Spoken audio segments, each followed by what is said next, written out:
Alien Amazon female fighter, shocked when human soldier didn't kill her. The battlefield was silent except for the sound of distant fire and broken metal cooling in the air.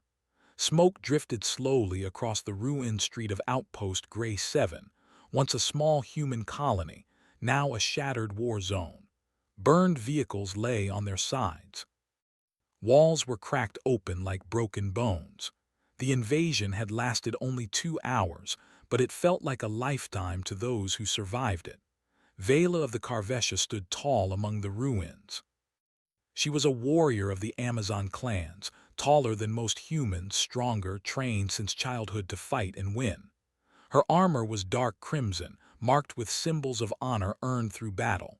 Even damaged and scratched, it carried authority.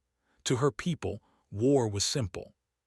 Strength ruled, weakness ended, mercy did not exist. She scanned the area with sharp yellow eyes. Her squad was gone, either fallen or moved ahead. That was acceptable. A true warrior did not depend on others. Then she sensed movement. A human soldier stepped out from behind a broken wall. He was smaller than her, thinner, covered in dust and blood. His armor was damaged, his helmet cracked. A rifle rested in his hands, shaking just slightly, not from fear but from exhaustion. Vela lifted her energy blade and smiled. A lone human. This would be quick. The human raised his weapon, but Vela charged before he could fire. She moved fast, faster than humans expected. Her blade struck his rifle, slicing it clean in half. She kicked him hard in the chest, sending him crashing into the ground. The human rolled, coughed, and pulled a sidearm. Vela laughed, a deep, confident sound. "Fight well," she said in broken human common. "Die strong." They clashed again. The human was skilled, she gave him that. He moved smartly, used cover, tried to keep distance. But he was tired, wounded, slower than he wanted to be. Vela knocked the weapon from his hand and slammed him against a wall. The concrete cracked. He dropped to one knee, breathing hard. She raised her blade for the killing strike. Then something unexpected happened. A nearby explosion shook the ground. Dust filled the air. Vela staggered for half a second, just long enough. The human grabbed a fallen metal rod and struck her knee joint with everything he had. Her armor absorbed most of it, but the angle was right. Pain shot through her leg.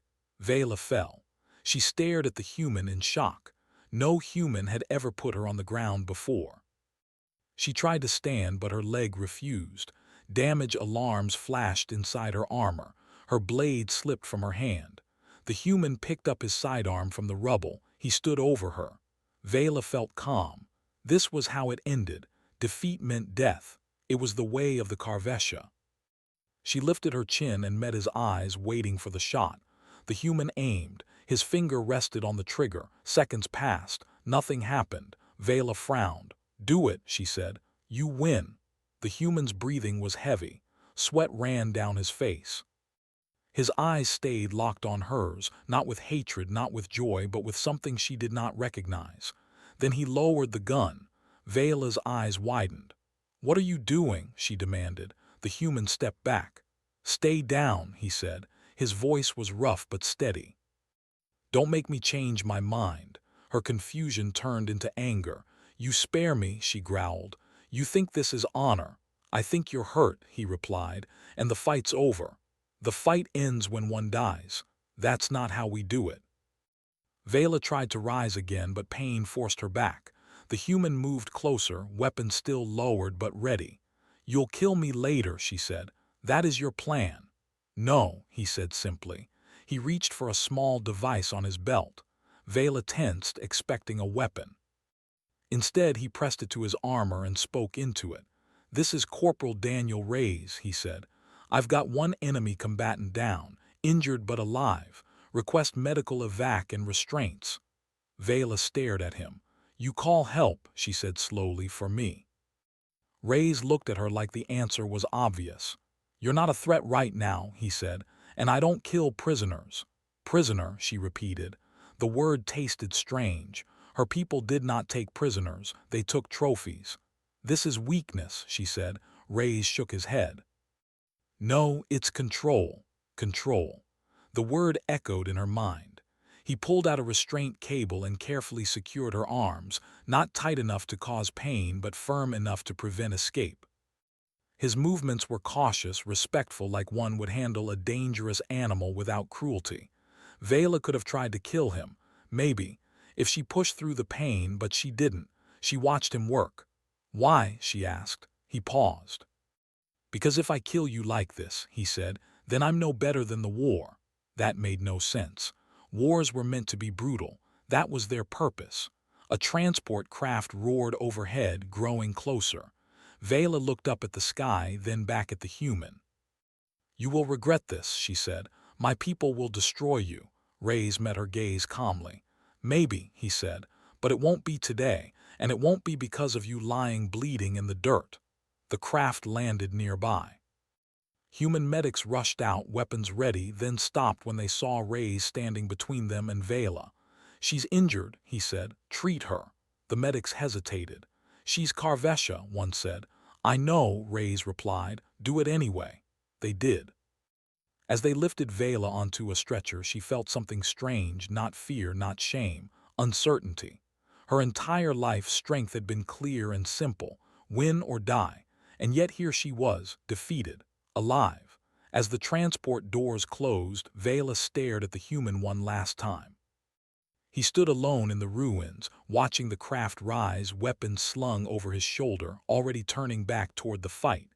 Not claiming victory, not celebrating, just moving on. For the first time in her life, Vela wondered if strength could mean something else. And that thought scared her more than any blade ever had. Vela woke to white light. At first she thought she was dead. The ceiling above her was smooth and bright, without battle marks, without banners or blood. A soft humming sound filled the air. Her body felt heavy, but the sharp pain in her leg was gone. She tried to move. A gentle pressure stopped her arms, restraints. Her eyes snapped open fully. She was lying on a medical bed inside a human facility, alive, captured. Her jaw tightened in anger.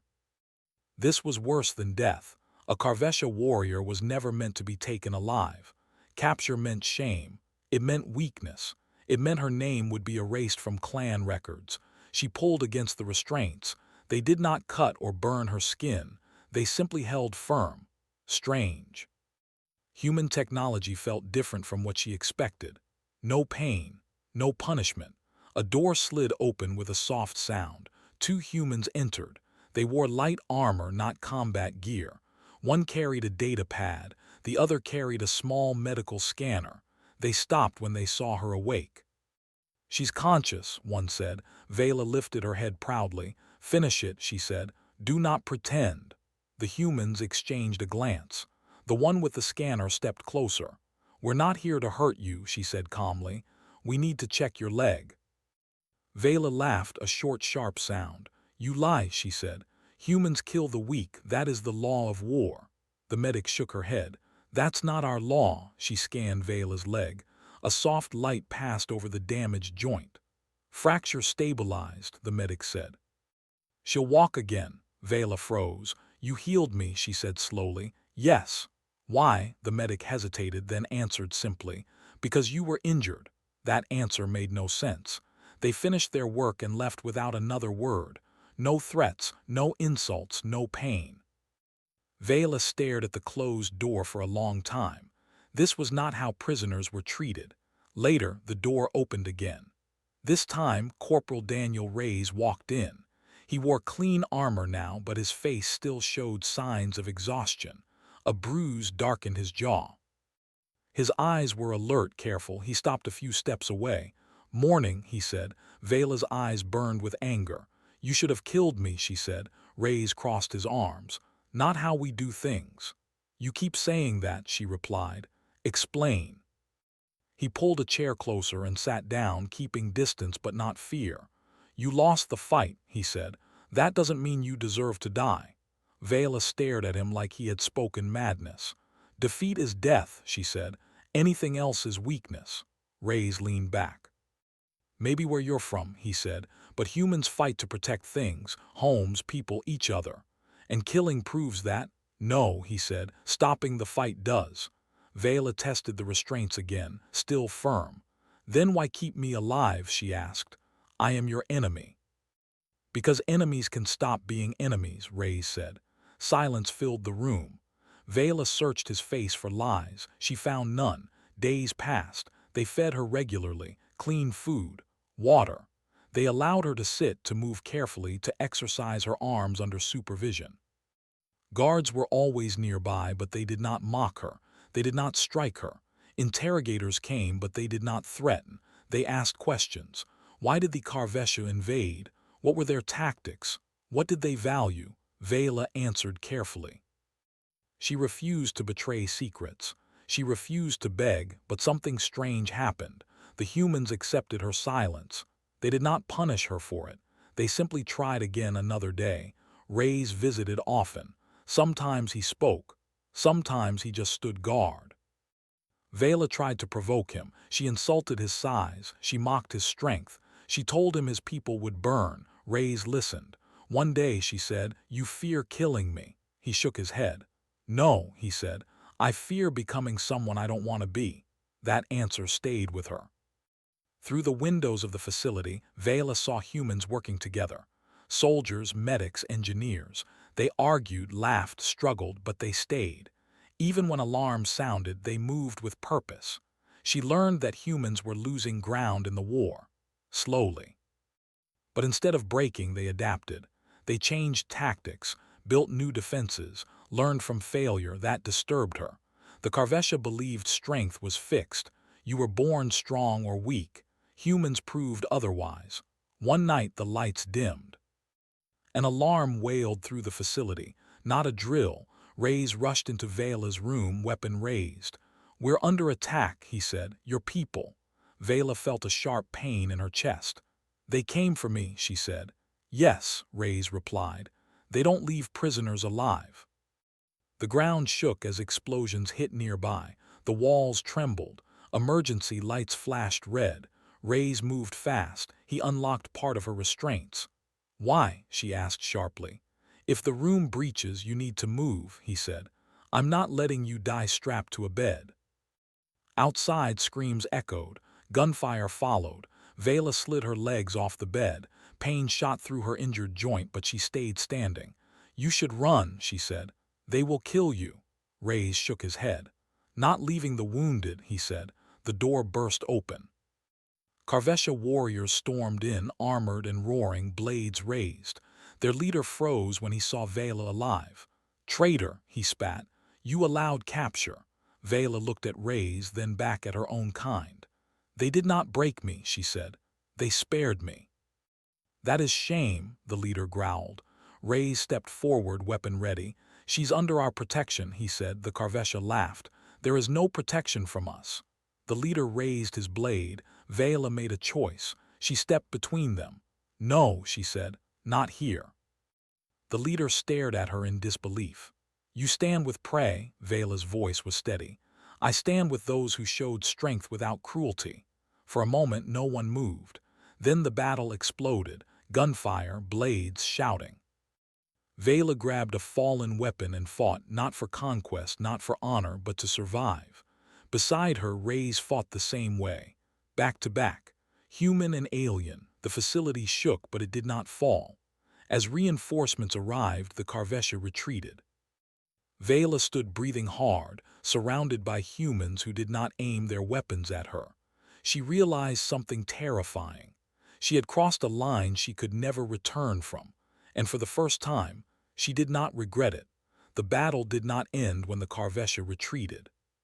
For the humans inside the facility, it was only the beginning. Smoke filled the halls. Emergency lights flickered. Medics rushed the wounded while soldiers took positions at every entrance. The walls were damaged, but they still stood. Vela stood in the middle of it all, her chest rising and falling fast. Human soldiers surrounded her. None of them raised their weapons at her. That alone felt unreal. Reyes lowered his rifle and looked at her. "You okay?" he asked. Vela nodded once. "My leg will hold," she said. He studied her for a moment, then gave a short nod back. No praise, no fear, just trust. That trust felt heavier than any chain. Minutes later, a senior officer arrived, a human with gray hair and tired eyes, Colonel Harris. He looked at Vela, then at Reyes. "She fought with us," Reyes said before the colonel could speak, "saved lives." Harris did not answer right away. Instead, he watched Vela closely. "You chose to stay," he said. "Yes," Vela replied. "You know what that means," he said. "Your people won't forgive it." Vela lifted her chin. "They already would not," the colonel exhaled slowly. "Then you stay here," he said, "under watch but alive." Alive. The word still felt strange. The days that followed were filled with preparation.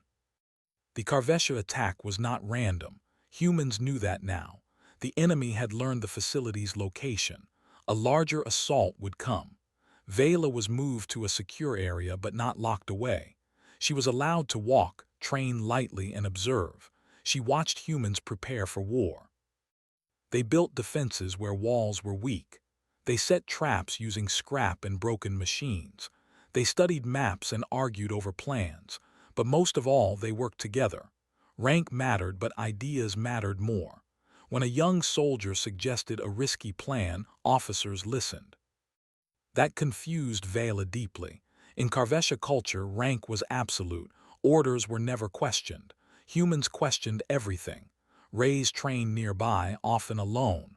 One evening, Vela approached him. "You prepare like you expect to lose," she said. Reyes wiped sweat from his face. "We prepare like we expect things to go wrong," he replied, "because they will." "That is weakness," she said automatically. He looked at her. "No," he said, "that's honesty." That word again. Honesty. Vela joined training sessions when allowed.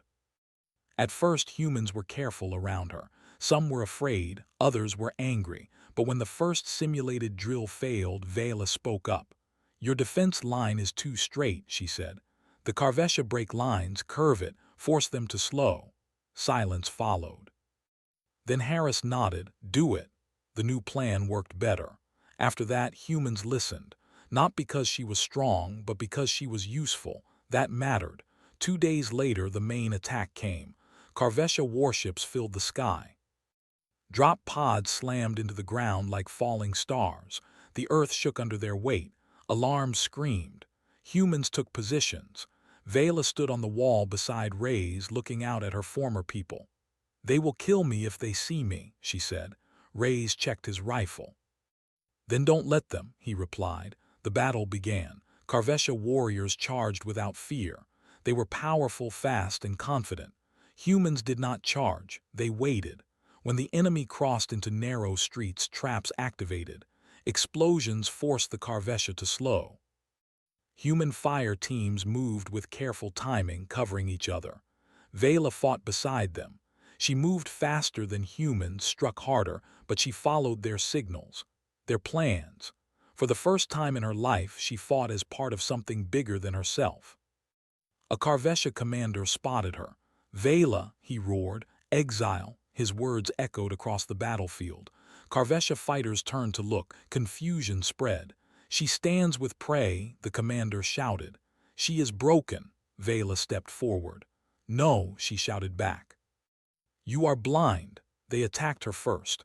Reyes and 2 others moved instantly, forming a defensive line around her. "Eyes up," Reyes yelled. "Protect the flank." Human soldiers followed without hesitation. They protected her. The commander charged, blade raised. Vela met him head-on. Their weapons clashed. Sparks flew. "You shame us," he growled. "You mistake cruelty for strength," Vela replied. She fought with precision, not rage. When the commander overextended, she disarmed him instead of killing him. He fell, stunned. Around them, the Carvesha assault began to fail. Human tactics adapted mid-fight. Units shifted positions. Wounded soldiers were pulled back instead of abandoned. The Carvesha did not understand this. They were used to enemies breaking. Humans bent, but did not break. As enemy forces retreated, Vela stood over the fallen commander. Carvesha law demanded his death. She stepped back. Human medics rushed in. The commander stared at her in disbelief. "You spare me," he whispered. She answered calmly. "Now you know how it feels." The battle ended, the colony still stood. Losses were heavy, but survival mattered more. Later, in the command room, Harris addressed the gathered soldiers. "We held," he said, "because we adapted, because we trusted each other." His eyes rested on Vela. "And because strength comes in many forms." That night, Vela stood alone outside the facility looking at the stars. Reyes joined her. "You're officially listed as enemy exile," he said. "Your people sent the message." Vela nodded. "I expected it." "You could leave," he said. "Disappear," she shook her head. "I would be alone," she said, "and I have learned something." He waited. "Strength that only destroys," she said, "eventually turns on itself." Reyes smiled faintly. "Welcome to humanity's biggest problem," he said, "and our greatest strength." Vela looked back at the human colony, scarred, tired, still alive. For the first time she knew where she stood, not as conqueror, not as prey, but as something new. And the galaxy was not ready for it. The war did not end at Outpost Gray 7, but everything changed there. News of the battle spread fast, faster than weapons, faster than ships. Across human space and far beyond it, reports spoke of something impossible. A Carvesha warrior had fought beside humans, and survived. Vela stood inside a secure chamber aboard a human diplomatic vessel. The walls were smooth and quiet. No chains held her. No guard stood close enough to threaten. Across from her sat representatives of many species. Tall, short, armored, soft-bodied. Some watched her with fear, others with curiosity. At the center sat a human envoy. "State your name and status," the envoy said. "Vela," she replied. "Former warrior of the Carvesha Amazon clans, declared exile." Murmurs filled the chamber. Exile was rare among her people. "Why are you here?" another representative asked. Vela paused. "To tell the truth," she said. The envoy nodded. "Proceed." Vela spoke clearly. "The Carvesha believe strength is proven by killing," she said. "We believed humans were weak because they did not always do so." She looked around the room. "We were wrong." Some shifted uncomfortably. "They fight to protect," she continued. "They adapt when they lose, they stand together even when afraid, and they show restraint even when they have power." A reptilian delegate hissed softly. "That is not strength," it said. Vela turned to face it. "It is strength that lasts." Silence followed. Across the galaxy, similar conversations happened. Young Carvesha warriors questioned old teachings. Some clans argued. Others fought each other over tradition. Human forces did not rush to conquer. They rebuilt. Outpost Gray 7 became a symbol, not of victory but survival. Vela remained with the humans, not as a soldier, as an advisor. She trained human units in Carvesha tactics, teaching them how their enemy thought. In return, humans taught her something new: patience. Reyes continued to fight on the front lines. He never became famous, never sought praise, but stories followed him anyway. The human who spared an enemy, the soldier who chose restraint. One day, Reyes and Vela stood on a balcony overlooking a rebuilt street. Children laughed below them, human children. "They trust you," Reyes said. "They watch me carefully," Vela replied. He smiled. "That's trust for humans." Carvesha raids slowly decreased, not because they were defeated, but because doubt had spread. And doubt was dangerous to a culture built on certainty. A final message arrived months later, a Carvesha High Council signal. Vela was summoned. Human command allowed her to choose. She chose to go. The meeting took place in neutral space. The Carvesha elders stood in a wide circle, towering and armored. Their eyes burned with judgment. "You abandoned us," an elder said. "No," Vela replied. "I survived you. You shame our laws. You mistake law for truth." Anger rippled through the council. "You would side with prey." "I would side with those who grow stronger by choice," she said. The elders argued. For the first time in Carvesha history, they did not agree. Vela was released, not forgiven, not executed. That alone was change. When she returned, Reyes waited. "Well," he asked. She tilted her head. "They did not kill me," she said. "That is progress." He laughed quietly. The war did not end in one great battle. It ended in many small choices. Humans continued to defend, not dominate. Allies slowly gathered. Species who once feared humans now watched them carefully, not because humans were the strongest, but because they refused to become monsters. Years later, a historian recorded the truth. Humanity did not win the war by force, the record stated. They won it by redefining strength. Vela stood once more on the edge of human space, looking out at the stars. She was no longer Amazon warrior, no longer exile. She was something new. Proof.